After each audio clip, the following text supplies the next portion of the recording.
What's up guys, this is DJ with Art of Visuals. So today I'm hanging out with Garrett King, Short Stash on Instagram. He's gonna be talking to us about developing a consistent style and creating your own brand as a photographer. You ready to do this? Let's do it.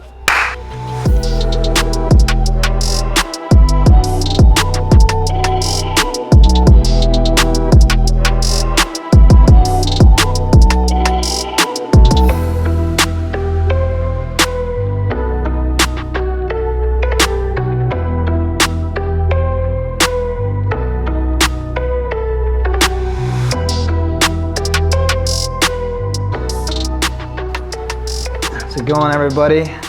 This is Garrett King, aka Short Stash. So I would describe my style as, some people would say it's darker, some people say it's moody. That's a big thing that I always get. But for me, I think, in developing my own style, it wasn't about how is it matte, is it moody, is it this bright white style, is it clean, is it not? I think for myself, it's always been a bit of a cinematic style, just internally.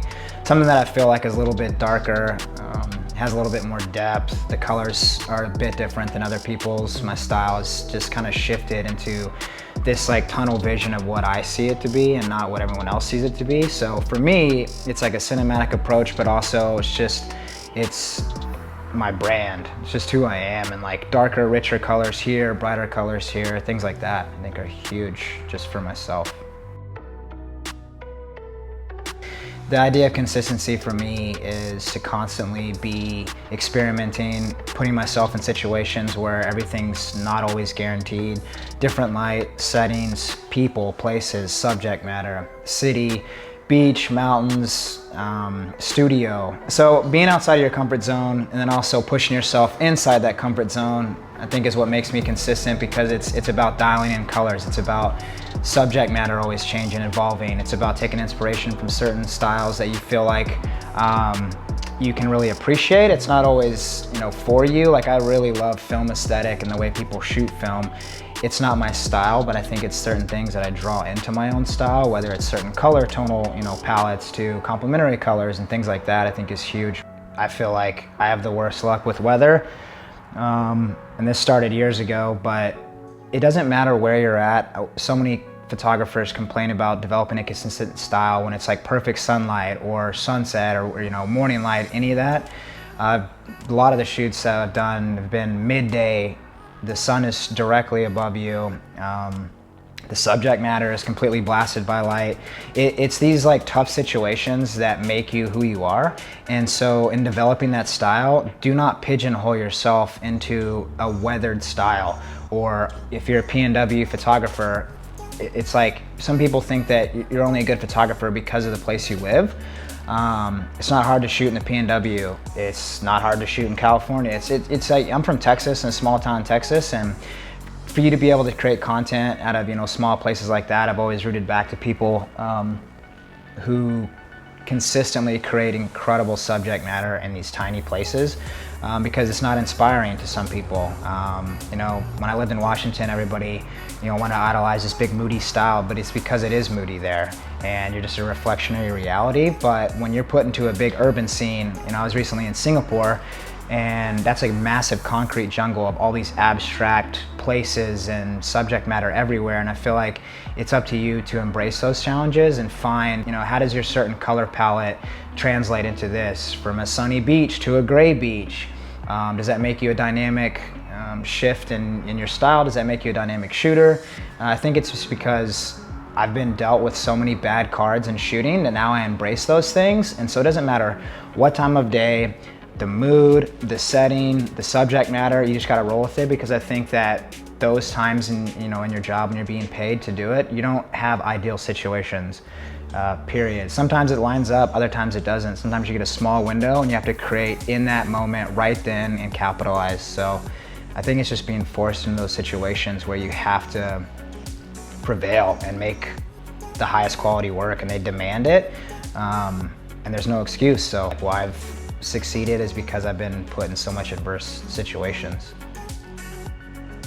I get asked this question a lot, and it's, to be able to work with brands and then stay consistent with your style, or do you morph your style to stay consistent with brands because you want to make money, is a big deal. And that's something that it's not something that I've struggled with throughout my career. It's something that has gone on in the background. There's a lot of big brands that don't work with me, that work with other photographers and my buddies. And I know this because their style is so much different.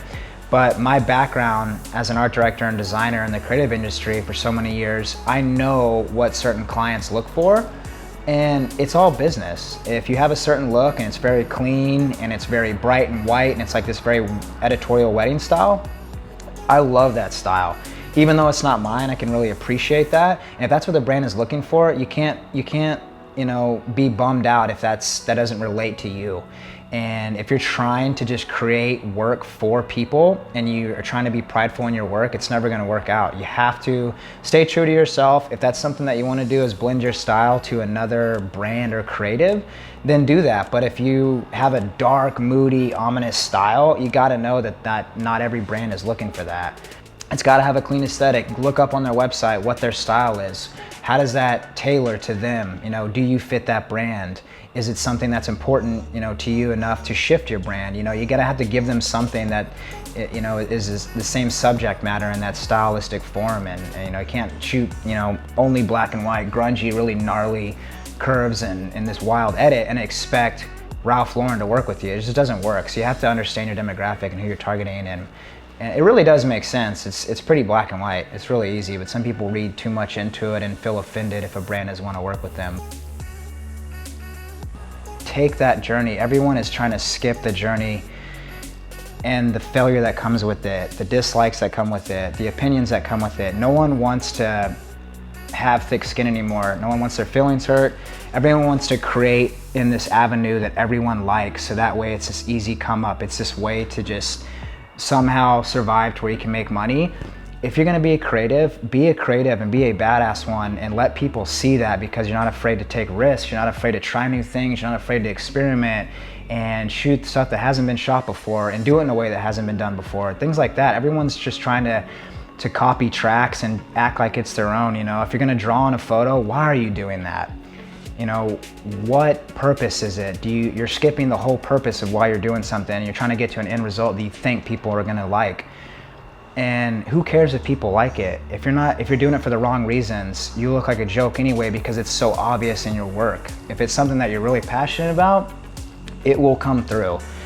And I can't urge that enough, that people want to skip the process. And if you truly want to become a real solid, innovative creator, you have to do it for the right reasons, for yourself. No one else, no client, no brand, not your buddies.